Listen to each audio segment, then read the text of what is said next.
Assalamualaikum warahmatullahi wabarakatuh. Hai semua, masih di channel aku Hanif Misteri. Kali ini aku akan bercerita kisah misteri yang berjudul Tumbal Pesugihan Keras Siluman Pulau Waru. Sumber dari majalah Investigasi Supranatural. Yuk langsung aja kita mulai.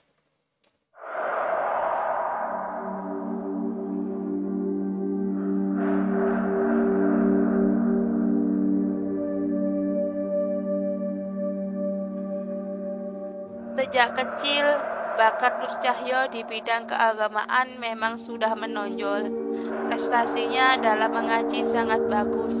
Sayangnya Nur Cahyo adalah anak orang yang tidak mampu. Sebenarnya Nur Cahyo ingin melanjutkan pendidikan ke pondok atau sekolah yang lebih tinggi. Tapi karena tidak ada biaya, makanya bekerja di toko milik Pak Harun, guru mengajinya. Perhatian Pak Harun pada Nur Cahyo sangatlah besar karena prestasinya dalam mengaji sangatlah bagus. Pak Harun juga memberikan berbagai macam lelaku batin telah dijalani Nur Cahyo dengan bimbingan Pak Harun.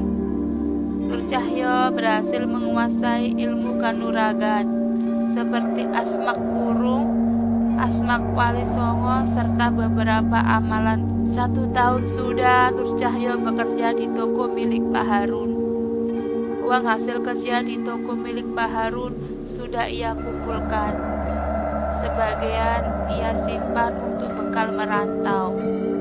Tekad Nur Cahyo untuk merantau sudah bulat dan tidak bisa dihalangi lagi. Dengan berat hati Nur Cahyo menemui Pak Harun di rumahnya. Assalamualaikum. Nur Cahyo mengucapkan salam sambil mengetuk pintu rumah Pak Harun. Terdengar suara menjawab salam. Tidak lama pintu rumah Pak Harun dibuka. Ada apa? Kok tumben malam-malam kamu datang kemari, Cahyo? Tanya Pak Harun. Nuwun sewu, Pak. Bila kedatangan saya mengganggu Bapak, saya kemari untuk meminta izin kepada Bapak. Saya mau keluar kerja dari toko Bapak, jawab Nur Cahyo. Sejenak mereka berdua saling diam. Lalu Pak Harun berkata, baiklah, kalau tidak sudah menjadi keinginanmu, Bapak hanya bisa mendoakanmu agar cita-citamu tercapai, cetus Pak Harun. Terima kasih, Pak, sahut Nur Cahyo pelan. Oh iya, sebelum kamu berangkat nanti, mampirlah ke sini dulu. Bapak ada sesuatu untuk kamu. Demikian pesan Pak Harun dengan wajah bijak. Seperti yang telah dipesankan Pak Harun, hari Minggu Nur Cahyo datang kembali ke lelaki baik itu. Rupanya Pak Harun telah menunggu kedatangan Nur Cahyo. Kamu berangkat kapan, Cahyo? Mau kerja di mana? Tanya Pak Harun. Insya Allah besok siang, Pak. Saya akan bekerja di Jambi, di sebuah percetakan tempat Kang Sadrun bekerja. Kebetulan di sana masih ada lowongan, jadi Kang Sadrun membawa saya masuk di sana. Hati-hati, Cahyo. Kamu harus bisa jaga diri baik-baik. Jangan lupa kamu baca amalan Hizib Nawawi yang pernah aku berikan. Insya Allah kamu akan mendapat perlindungan dari Allah Subhanahu wa Ta'ala dari gangguan manusia atau makhluk lain yang ingin mencelakaimu. Setelah berpesan demikian, lalu Pak Harun masuk ke dalam kamarnya. Sebentar kemudian ia keluar dengan membawa sebuah sabuk kulit dengan ukuran sedang. Aku ada sesuatu untukmu. Ini pakailah. Kemudian Pak Harun menyodorkan sabuk itu kepada Nur Cahyo yang menerima dengan senang hati. Insya Allah akan berguna jika kamu pakai nanti. Tapi ingat, kalau yang menentukan selamat atau tidaknya seseorang itu hanyalah Allah semata.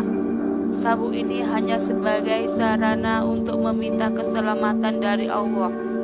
Jangan kamu bergantung pada sabuk itu. Bergantunglah pada Allah semata. Nur Cahyo kemudian mohon diri. Pak Harun masih sempat berpesan sekali lagi pada Nur Cahyo, jaga sholatmu Cahyo, jangan sampai ada yang tinggal. Iya Pak, saya akan jaga sholat karena itu kewajiban Nur Cahyo. Syukurlah kalau kamu tahu, pesan lelaki itu sekali lagi.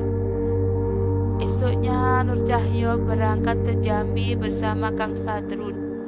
Sesampai di Jambi, untuk sementara ia menumpang di rumah kontrakan Kang Sadrun.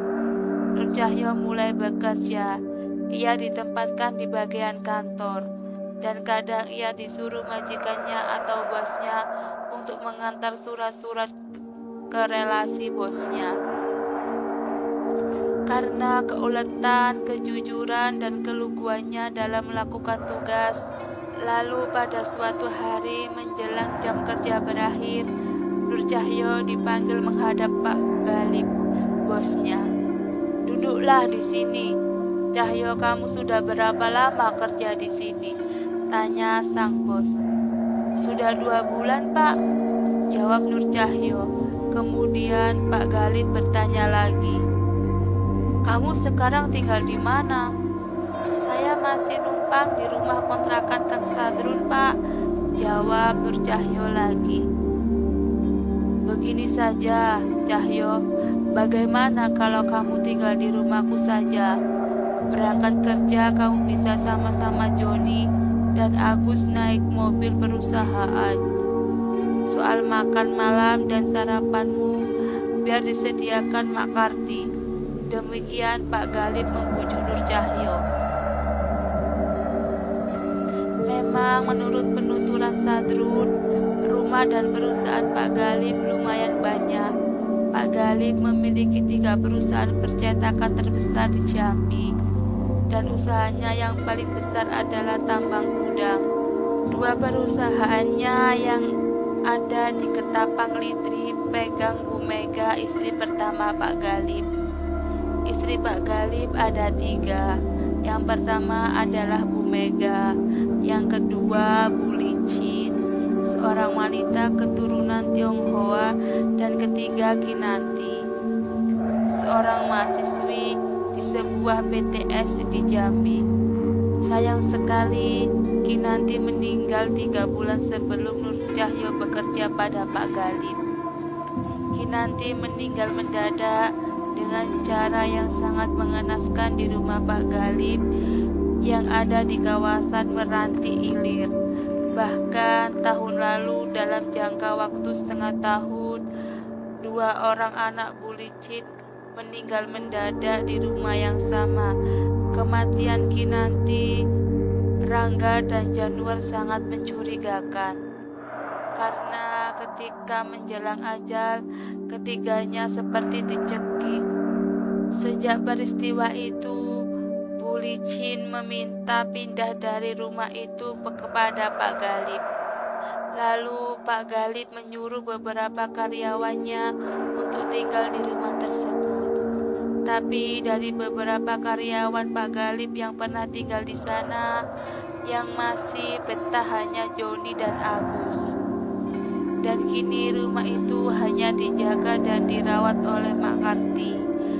Mak Karti adalah wanita tua dari Solo yang telah lama bekerja pada Bu Licin. Setelah Pak Galib berusaha membujuk Nur Cahyo, akhirnya pemuda itu setuju.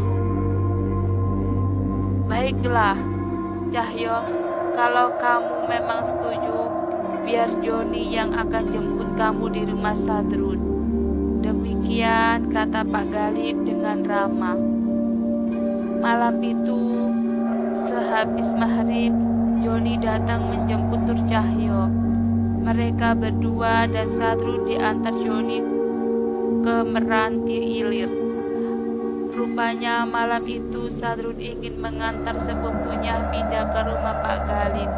Sesampainya di sana, pintu pagar langsung dibuka ketika Joni membunyikan klakson mobilnya. Mereka kemudian masuk ke rumah besar dan mewah itu. Rumah Pak Galib yang berada di Melintir Ilir itu memang sangat mewah. Hanya sayangnya rumah ini ditinggalkan begitu saja oleh pemiliknya. Menurut Mak Karti, semenjak kematian Kinanti, Pak Galib tidak pernah datang lagi ke rumah itu. Suasana malam itu memang agak menyeramkan. Untung saja malam itu Nur Cahyo ditemani oleh Sadrun, sehingga rasa takutnya sedikit berkurang. Tapi walaupun demikian, bulu kuduknya sempat berdiri, begitu juga dengan Sadrun. Walau bagaimanapun, rasa takut itu menyerang. Tapi saat kantuk itu menyerang, akhirnya mereka tertidur juga. Setengah tahun telah berlalu. Nur Cahyo menempati rumah Pak Galib. Pemuda berbadan cukup berisi itu juga kadang membantu Mak Karti membersihkan dan merawat rumah itu. Sampai pada suatu malam Jumat Kliwon, tepat tanggal 15 bulan Hapit pada penanggalan Jawa, di rumah yang besar itu hanya Nur Cahyo dan Mak Karti saja. Joni sudah 4 hari mengantar Pak Galib dan kedua istrinya keluar kota. Udara malam itu cukup dingin, menusuk tulang. Bau asap hiu dari altar sembahyang Mak Karti menambah seramnya suasana malam itu. Nur Cahyo berkali-kali mencoba memejamkan matanya, namun ia tak berhasil. Bahkan rasa takut mulai membayanginya. Setiap pukul 1, suasana mendadak berubah. Udara malam yang semula terasa dengan kini berubah menjadi pengap. Perasaan Nur Cahyo jadi tidak karuan. Ia mempunyai firasat akan terjadi sesuatu pada dirinya. Lalu ia bangkit dari tempat tidurnya, mengambil sabuk pemberian Pak Harun gurunya. Nur Cahyo dengan sisi keberaniannya keluar dari kamarnya menuju keran air dekat pintu kamar untuk berwudu. Setelah itu sabuk tersebut dikenakannya. Beberapa saat kemudian terdengar suara tiupan angin yang sangat keras. Di samping itu juga pintu kamar Nur Cahyo seperti dilempari batu. Mengambil sikap duduk bersila menghadap kiblat sambil berkonsentrasi membaca doa-doa tolak bala yang pernah diajarkan oleh gurunya. Tiba-tiba terdengar suara ledakan dahsyat dari atas atap rumah itu. Bersamaan dengan itu muncul 2 sosok bayangan mendekati Nur Cahyo. Tapi anehnya, ketika tinggal beberapa langkah mendekati Nur Cahyo, kedua sosok itu terpental hebat dan jatuh ke belakang. Kedua sosok itu berwujud kera besar. Bulu-bulunya sangat lebat. Taringnya terlihat begitu mengerikan. Berkali-kali kera-kera itu menyerang Nur Cahyo dengan buasnya. Akhirnya salah satu dari kera itu berhasil mendekati dan mencekik leher Nur Cahyo. Nur Cahyo berusaha memberontak dan berteriak minta tolong pada Mak Karti. "Tolong, tolong, saya Mak." Dan tak lama pintu kamar Nur Cahyo didobrak dari luar. Lalu masuklah Mak Karti ke dalam Nur Cahyo sambil mengacungkan pedang kayu pusaka miliknya. Belum sempat memukulkan pedang kayunya ke arah kera yang tengah mencekik Nur Cahyo, mendadak kera itu melepaskan cengkraman dan berbalik menyerang Mak Karti. Mendapat kesempatan seperti itu, Nur Nur Cahyo kemudian merapal aji pukulan geni sedok geranang. Lalu ia melompat memukul kera yang satunya lagi. Pukulan Nur Cahyo cukup telak mengenai kepala kera itu. Kera itu mengerang keras dan menghilang secara gaib. Melihat temannya berhasil ditaklukkan Nur Cahyo, kera besar itu semakin membabi buta dalam mengerang Mak Karti. Melihat keadaan Mak Karti yang kian terjepit, Nur Cahyo kemudian menyerang kera besar yang sangat itu tengah mencekik Mak Karti dengan pukulan geni sedro garanang. Namun, kera besar itu hanya meringis. Pukulan Nur Cahyo tidak berarti apa-apa. Dalam keadaannya demikian, Nur Cahyo sudah pasrah kepada Allah, karena hanya kekuatan Allah Subhanahu wa Ta'ala saja yang bisa menolongnya dan menyelamatkan. Lalu ia membaca doa Hizib Nawawi dan memohon kepada Allah dengan bahasa Jawa. Ya Allah, kula nyuwun pitulungan panjenengan supados panjenengan sinakaken angkara murka ingkang ngadang kawula Gusti. Entah apa yang terjadi, dari dada Nur Cahyo keluar sinar putih berkilau. Kera besar itu seperti ketakutan, lalu dalam sekejap saja menghilang. Sedangkan Mak Karti terlihat seperti menyesali kejadian itu. Dengan nafas yang masih tersengal-sengal, ia berterus terang pada Nur Cahyo bahwa kera-kera yang datang itu adalah kera siluman dari Pulau Waru yang hendak mengambil tumbal, dan disiapkan sebagai tumbal adalah Nur Cahyo. Akan tetapi, karena Tuhan berkehendak lain, maka Nur Cahyo masih bisa selamat, dan sudah dipastikan akhirnya menjadi korban adalah si pemilik pesugihan itu sendiri, yaitu Pak Galib sendiri. Keesok harinya, melalui telepon, Bu Mega mengabarkan bahwa Pak Galib telah meninggal dunia secara mendadak dengan mengenaskan Bilo Basoka. Dari kisah ini, bahwa sesuatu yang tidak diridhoi oleh Allah pasti akan membawa akibat buruk sekali. Seperti dalam pepatah Jawa, becik ketitik ala ketoro. Semua nama pelaku dalam kisah di atas telah disamarkan. Gimana menurut kalian ceritaku hari ini? Seru bukan?